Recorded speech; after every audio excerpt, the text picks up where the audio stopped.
1 2 3 4 5 6 7 8 9 10 11 12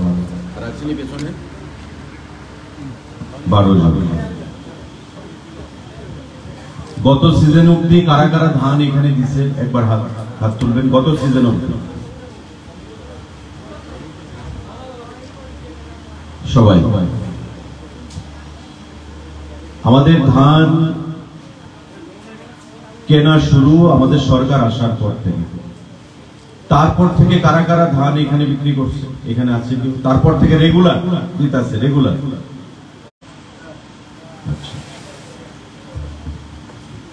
তাইলে আমাদের এবারকার সিজনেও প্যাডি প্রকিউরমেন্ট ধান ক্রয় আমরা গত 26 তারিখ, এবার আমাদের একটু বিলম্ব হয়েছে, দেরি হয়েছে, কারণ কিছু টেকনিক্যাল সমস্যা ছিল। মাননীয় মুখ্যমন্ত্রীর হস্তক্ষেপে আমাদের প্রত্যেকের ঐকান্তিক প্রচেষ্টা আমরা এইবারকার ধান ক্রয় 26 তারিখ থেকে শুরু করেছি সাবরুম থেকে, এবং আজকে থেকে সারা রাজ্যের 31টা প্যাডি প্রকিউরমেন্ট সেন্টারে আমাদের এই প্রকিউরমেন্ট শুরু হয়ে গেছে। আজকে রাজ্যের 10টি জায়গায় আমাদের এই প্যাডি প্রকিউরমেন্ট শুরু হয়েছে রাজ্যব্যাপী। ধাপে ধাপে সেটা চলবে এবং আমরা আশা করছি যে আগামী 1 মাস ব্যাপী সেটা আমরা চালু রাখবো। জিরানিয়ার মাধববাড়ি এই ট্রাক টার্মিনাসে এবার সহ প্রতিটি সিজনে আমি উপস্থিত থেকে জিরানিয়া মহকুমার প্যাডি প্রকিউরমেন্ট, যা মাধববাড়ি ট্রাক টার্মিনাস এবং কৃষ্ণমালা মঞ্চ আমাদের খয়েরপুরে সেখানে অনুষ্ঠিত হয়। আমি এই মাধববাড়ি টার্মিনাসে প্রতিটা প্যাডি প্রকিউরমেন্ট সেন্টারে মানে সিজনে আমি উপস্থিত থাকি, চেষ্টা করি। কারণ আমাদের সরকার গঠিত হওয়ার পর এই প্যাডি প্রকিউরমেন্ট একটা গুরুত্বপূর্ণ সিদ্ধান্ত আমরা গ্রহণ করেছি, যেটা বিগত দিনে সরকারের সময় ছিল না। আমাদের প্রাক্তন মুখ্যমন্ত্রীর আমলে সেটা শুরু হয়েছে এবং আমাদের বর্তমান মুখ্যমন্ত্রী সেটাকে এগিয়ে নিয়ে যাচ্ছেন, সামনের দিকে এগিয়ে নিয়ে যাচ্ছেন। এবং আমরা প্রতিবার বিধানসভার ভেতর বিধানসভার বাইরে আমরা বলি যে যতদিন আমাদের সরকার থাকবে আমাদের এই প্যাডি প্রকিউরমেন্ট আমরা চালু রাখবো, এটা বন্ধ হবে না। কোন অবস্থাতেই আমরা এটা বন্ধ হতে দেব না। কারণ কৃষকদের প্রতি আমাদের যে কমিটমেন্ট, আমাদের প্রধানমন্ত্রীর কমিটমেন্ট, আমাদের মুখ্যমন্ত্রীর কমিটমেন্ট, আমাদের সরকারের প্রতিশ্রুতি কমিটমেন্ট, সেটা আমরা আমাদের সরকার থাকবে আমাদের কমিটমেন্ট আমরা বজায় রাখবো, সামনের দিকে এগিয়ে নিয়ে যাব। তো আজকে এবারকার সিজন এই প্যাডি প্রকিউরমেন্ট মাধববাড়ি থেকে আমাদের শুরু, জিরানিয়া মহকুমা। যারা মঞ্চে আছেন উপস্থিত, আমাদের আজকের এই অনুষ্ঠানের মাননীয় সভাপতি শ্রী রতন দাস মহোদয়, চেয়ারপারসন জিরানিয়া নগর পঞ্চায়েত, আছেন আমাদের প্রবীর দাস ভাইস চেয়ারপারসন রানীর বাজার পৌর পরিষদ, আছেন special secretary food and civil supplies department Debapriya Bardhan মহোদয়, ডাইরেক্টর এগ্রিকালচার আছেন Phanibhushan Jamatia, director food and civil supplies আছেন সুমিত লোধ মহোদয়, আছেন আমাদের গৌরাঙ্গ বাবু, আমাদের বিশিষ্ট সমাজসেবী গৌরাঙ্গ ভৌমিক, এখানে রণজিৎ রায় চৌধুরী আছেন আমাদের বিশিষ্ট সমাজসেবী, এসডিএম জিরানিয়া আছেন আমাদের বিশিষ্ট, যিনি এটাকে আয়োজন করেছেন আজকের অনুষ্ঠানে, কৃষি দপ্তরের বিভিন্ন আধিকারিকগণ, খাদ্য দপ্তরের বিভিন্ন আধিকারিকগণ, আমাদের কৃষক বন্ধুরা, আমার গুরুজনেরা, যুবক ভাইরা, সবাইকে আমি নমস্কার জানাচ্ছি দপ্তরের তরফ থেকে। খাদ্য দপ্তর এবং কৃষি দপ্তর যৌথভাবে আমরা এই প্রয়াসটা গ্রহণ করে থাকি। এখন পর্যন্ত আমাদের সরকার গঠিত হওয়ার পর সারা রাজ্য থেকে 2,25,000 এমটির উপর ধান আমরা ক্রয় করেছি। 1,17,000-এর উপর কৃষক উপকৃত হয়েছে এবং 446 কোটি টাকার উপর অর্থ কৃষকদের অ্যাকাউন্টে গেছে। আপনারা একবার ভাববেন যে 446 কোটি টাকার উপর অর্থ কৃষকদের অ্যাকাউন্টে গেছে সারা রাজ্যে। 2,25,000 এমটি ধান আমরা ক্রয় করতে পেরেছি এখন পর্যন্ত, গত সিজন পর্যন্ত। আর তাতে উপকৃত কত হয়েছে? 1,17,000 কৃষক। এবারকার ধানের দাম কত আপনারা জানেন তো? এবারকার ধানের দাম কত? সাগর, কত? 920 টাকা প্রতি মূলে। পার কেজি কত? পার কেজি 23 টাকা। 23 টাকা। আমাদের সরকার যখন গঠিত হয় আমাদের দাম কত ছিল? 17 টাকা 50। আজকে 23 টাকা। আগে কি ছিল? কৃষকরা ইন্টারেস্ট হারিয়ে ফেলত, সরকারিভাবে ধান ক্রয় হতো না। কি বলতো? কেন্দ্রীয় সরকারকে ক্রয় করতে হবে, কেন্দ্রীয় সরকারকে ক্রয় করতে হবে। আর মাঠঘাট গরম করতো ঝান্ডা নিয়ে, করতে হবে, দিতে হবে। নির্বাচনের আগে, 18-র আগে আমাদের প্রতিশ্রুতি সরকারের, আমাদের দলের কি, যে সরকার আমাদের প্রতিষ্ঠিত হবে, আমরা প্যাডি প্রকিউরমেন্ট শুরু করব।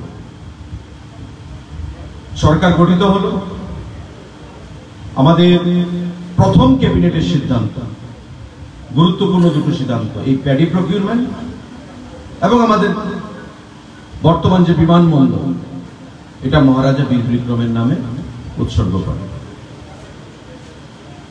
কিন্তু বিগত দিনে আমরা দেখতাম যে কেন্দ্রীয় সরকারের উপর আঙুল তুলে নিজেদের দায়িত্ব তারা খালাস করতে চাইত। কেন্দ্রীয় সরকার কি বলেছিল? যে কেন্দ্রীয় সরকার প্যাডি প্রকিউরমেন্ট করবে না, রাজ্য সরকারকে করতে হবে। কেন্দ্রীয় সরকার অর্থ দিয়ে দেবে, রিইম্বার্সমেন্ট করবে, টাকাটা ফেরত দিয়ে দেবে। কিন্তু রাজ্য সরকার মানুষকে ভুল বুঝিয়ে, বোকা বানিয়ে দীর্ঘদিন সেটা রাজনীতি তারা করেছে কৃষকদের সঙ্গে। আমাদের সরকার গঠিত হওয়ার পর আমি যে তথ্যটা দিলাম, এবং আগামী দিনেও যে এই প্যাডি প্রকিউরমেন্ট জারি থাকবে, তাতে করে একটাই উদ্দেশ্য, যে কৃষকদের অর্থনৈতিক বুনিয়াদকে শক্তিশালী করা। এবারকার মরশুমে আমরা ধান ক্রয় করব প্রায় 30,000 এমটি, আমরা লক্ষ্যমাত্রা রেখেছি। যা আসে 23 টাকা করে দাম। গত সিজনেও এখানে যারা আপনারা আছেন কৃষকদের সঙ্গে আমরা যখন কথা বলছিলাম, কৃষকরা বলতো 40,000, 50,000, কেউ 60,000, 70,000 সিজনে পাচ্ছে, বা কেউ কম বেশি পাচ্ছে। অর্থাৎ বছরে দুবার এই যে ধান আমরা ক্রয় করি, এতে একটা কৃষকের 70,000 থেকে 1 লক্ষ টাকা তার এক্সট্রা মুনাফা হচ্ছে, ইনকাম হচ্ছে। এই টাকাটা কিন্তু আগের সরকার দিলে পারত, দেয়নি। কৃষকদের অর্থনৈতিক বুনিয়াদ শক্তিশালী হবে, মনের থেকে মানসিকতা প্রয়োজন, যেটা ছিল না। আমাদের সরকার আসার পর সেটা আমরা প্রদান করছি। 2,000 টাকা, এখানে ডাইরেক্টর এগ্রিকালচার আছে। গত পরশুদিন 45 কোটি টাকা আমরা দিয়েছি, 45 কোটি টাকা। প্রধানমন্ত্রী ওই বাইরে বসে রিমোট কন্ট্রোল টিপে সারা দেশে টাকা ডিসবার্সমেন্ট করেছে। আর আমাদের মুখ্যমন্ত্রী, আমাদের কৃষিমন্ত্রী কৃষি অফিসে গিয়ে পিএম কিষান 2,000 এখানে কারা কারা পার আছেন? কেউ 2,000 আপনাদের অ্যাকাউন্টে ঢুকেছে তো টাকা? গত পরশুদিন আমাদের মুখ্যমন্ত্রী, আমাদের কৃষিমন্ত্রী, কৃষি দপ্তরের আধিকারিকদেরকে নিয়ে অফিসে গিয়ে 45 কোটি টাকার উপর আমাদের রাজ্যে কৃষকদেরকে প্রদান করেছে। এই যে কৃষকদের কথা চিন্তা করা, ভাবা, এটা দিল্লিতে আগে কোনো সরকারের ছিল না, রাজ্যেও আগে বিগত সরকারের ছিল না। শুধু কৃষকদেরকে রাজনৈতিক ভোট ব্যাংক হিসেবে ব্যবহার করা, ভূবলসীয় কায়দায় মিথ্যা প্রচার করা, আপনার অর্থনৈতিক বুনিয়াদ শক্তিশালী হবে সেটা করা যাবে না, এই উদ্দেশ্য নিয়ে কৃষকদেরকে বঞ্চিত করা হতো। আমাদের সরকার আসার পর তার থেকে কৃষকরা ঘুরে দাঁড়িয়েছে এবং পিএম কিষাণ বলুন, আমাদের প্যাডি প্রকিউরমেন্ট বলুন, সহায়ক মূল্যে ধান ক্রয়, প্রতিটি ক্ষেত্রে কৃষকদের পাশে দাঁড়িয়ে কৃষকরা লক্ষ্মী। আমাদের প্রধানমন্ত্রী যেটা বলেন, আপনারা আছেন বলেই আমাদের ভারতবর্ষ আমরা খেয়ে বেঁচে আছি।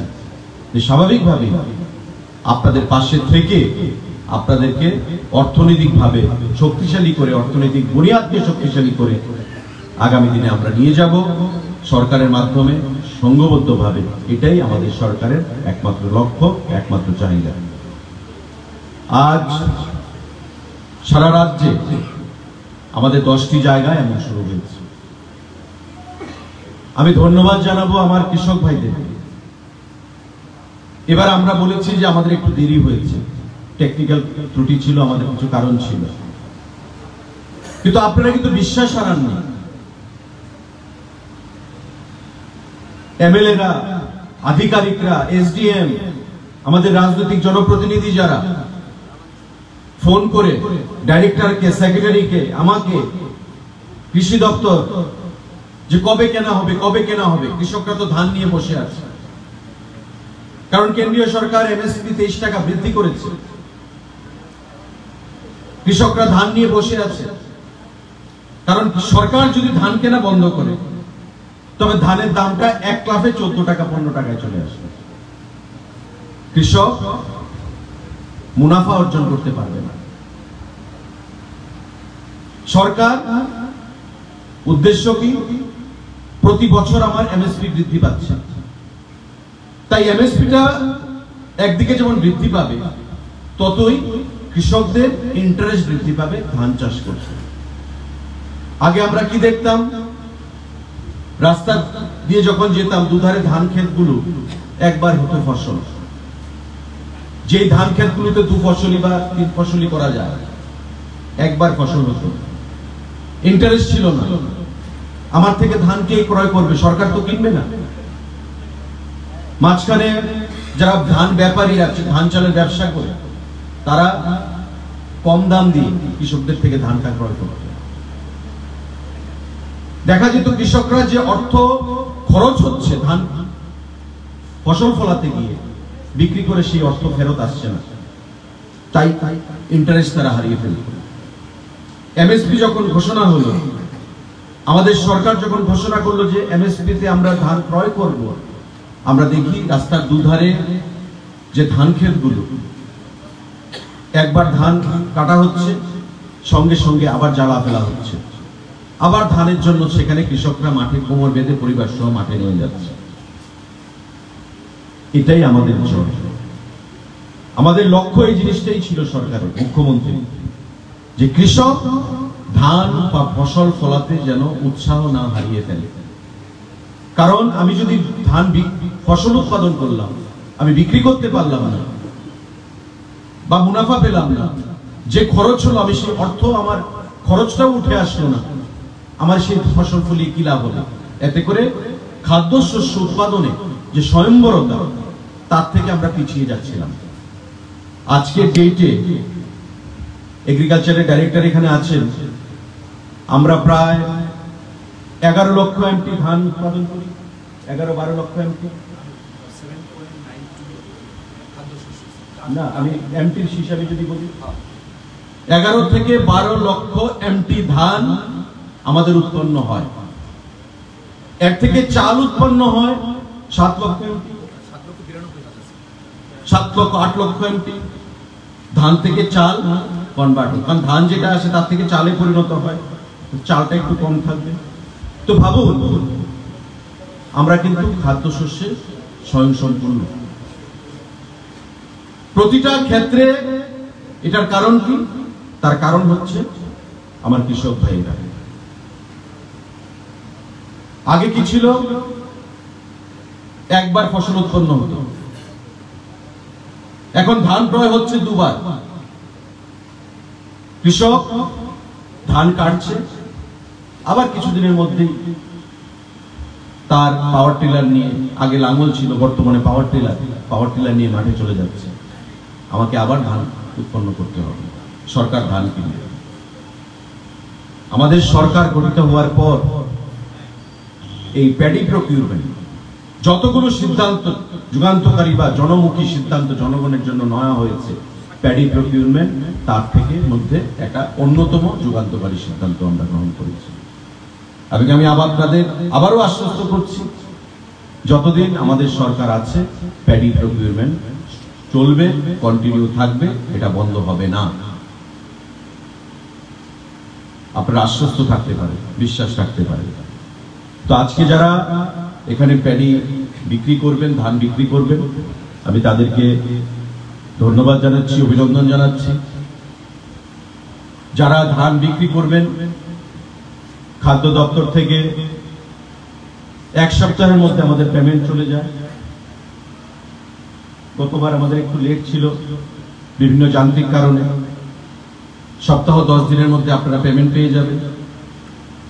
এবং আগে 2 দিন, 3 দিন, 4 দিন, 5 দিনের মধ্যে আপনারা পেমেন্ট পেয়ে যেতেন। কি পেমেন্ট পান তো 5, 7, 10 দিনের মধ্যে? কোনো অসুবিধা পেমেন্ট নিয়ে পান? এই 7 দিনের মধ্যে আপনারা পেমেন্ট পাবেন বা 10 দিনের মধ্যে পেমেন্ট পাবেন। গত বছর একটু লেট হয়েছিল, কারণ এনআইসি মানে সিস্টেমে কিছু ত্রুটি ছিল। সেই ত্রুটি আশা করি এবার থাকবে না। দপ্তর থেকে আমরা সম্মিলিতভাবে কৃষকদের অ্যাকাউন্টে টাকা সঠিক সময় যাতে তারা পায়, সেই বন্দোবস্ত আমরা করব। আপনারা সুন্দরভাবে নির্বিঘ্নে এখানে এই প্যাডি প্রকিউরমেন্টের যে সিস্টেম, তাতে অংশগ্রহণ করবেন। এবং আমি খাদ্য দপ্তর, কৃষি দপ্তর, এসডিএম, এই মহকুমার প্রত্যেককে আমরা বলবো, যাতে করে কোথাও কোনো কৃষকদের সঙ্গে দুর্ব্যবহার না করা হয়, কোথাও যেন কোনো হয়রানির কেউ শিকার না হয়, কোথাও যেন বিশৃঙ্খলা তৈরি না করা হয়। ধৈর্য সহকারে আপনারা কয়েকটা দিন, অল্প কয়েকদিন চলবে এই সেন্টারে, আপনারা এটাকে সুসম্পন্ন করবেন। আমি সবাইকে আবার অনেক অনেক শুভেচ্ছা জানাচ্ছি, নমস্কার জানাচ্ছি, ধন্যবাদ জানিয়ে, অভিনন্দন জানিয়ে আমার সংক্ষিপ্ত আলোচনা এখানে শেষ করছি। সবাইকে নমস্কার, জয় হিন্দ। অনেক অনেক ধন্যবাদ।